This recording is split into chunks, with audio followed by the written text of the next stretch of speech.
So you think I cooked the last video and you came back for more? I got you.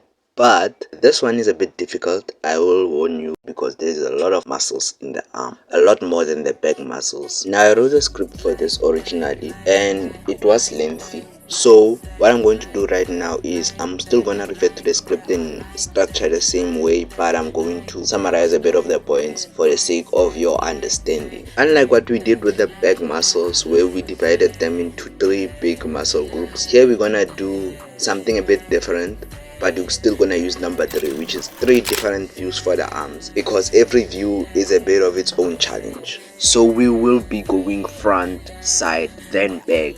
But without further ado, let's get right into it. Now before we get into anything else, let's sort the proportions on the arm. The upper arm, which is from the shoulder to the elbow, the forearm, which is from the elbow to the wrist, and the hand. Self-explanatory. The upper arm is roughly half of the size of the torso. The forearm stretches from the torso, the half torso, to the groin area or the tailbone, and then the hand takes the remaining portion. Okay, now let's start with view number 1, the front view. The 3 major muscles here would be the delt, front delt, the bicep, right, and the forearm. Those are the major muscles. Now let's simplify the shapes a bit like we did in the last video. The upper part of the arm, which is the delt, you're going to draw a triangle like you did in the previous video. The bicep you want to draw into an oval, and then the forearm you want to draw into a kite. But there's a twist. One corner of the kite is not going to be adjacent to the next, so you want to draw one corner up and the other down. This is what I mean. For the people who want to draw characters that are jagged and shredded, beside the arm, in the inner part, there is a bit of the tricep that is showing from the behind.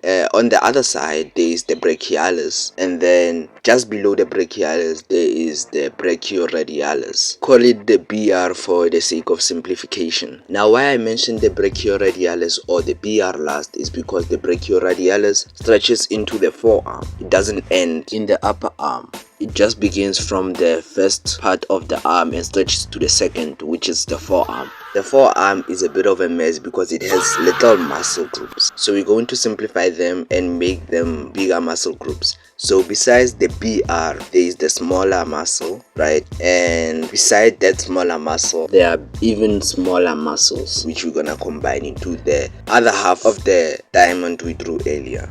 Why these muscles are so many is because they are the flexor muscles, I think for your finger mainly, because when you move your finger you notice that they move.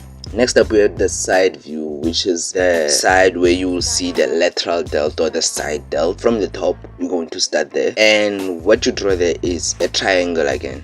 Moving on to the second part of the arm, you want to draw a triangle right behind the delt, and in front right there, bottom front, you want to draw a rhombus or some sort of a quadrilateral. The quadrilateral will represent the bicep, right, and the brachialis. And you want to leave some space between them. And what is the space for? The brachialis and the BR right beneath it. This is the muscle responsible for your external rotation, like your arm rotating outwards. Again, like we discussed in the previous point in the front view, the brachioradialis is put the last because it stretches into the forearm. To be a bit more specific, because I didn't point it out in the last view, the BR stretches into about half of the forearm. It stretches until half point of the forearm, not exactly the whole way.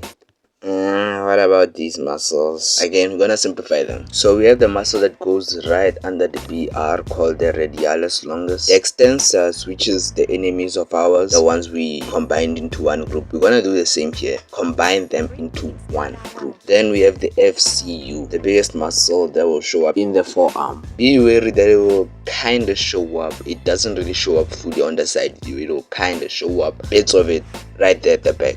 Let's move on to the last view, which is the back view. Now if you observe the trend, the delt is always a triangle, right? So we're gonna carry on the trend, and then we're gonna move on to the second part, which is the tricep. Tricep takes up about 60 to 70% of the arm, if I'm being correct. Now if you remember the last video, you will remember for the tricep I say you should draw a croissant, right? You're gonna draw a croissant. Well, the idea still remains the same. You're gonna draw the croissant, but here when you want to get a bit more specific, your croissant has 3 heads. The lateral head, which appears on the side, right, below the lateral delt, the long head, which is where the jacked look comes from for the bigger guys going to the gym and all that stuff. And lastly, we have the medial head. The medial head is the one that showed up in the first view of the arm, the one that appeared beside the bicep. Then we want to draw the brachioradialis. This will appear a bit less than it did in the last two views, and we want to draw the muscle that goes right underneath it because it appears more. Do note this muscle stretches up until like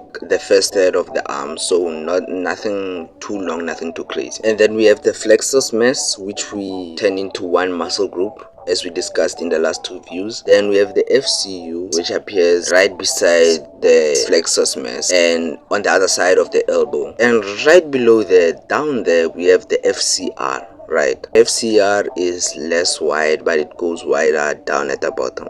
That about wraps it up. If you look or you observe, you will notice that the forearm has a diamond shape. The delts have a triangle shape most of the time, and then the middle part between the two is the one with the differing shapes. Again, give your characters a good fit if your anatomy ain't shit.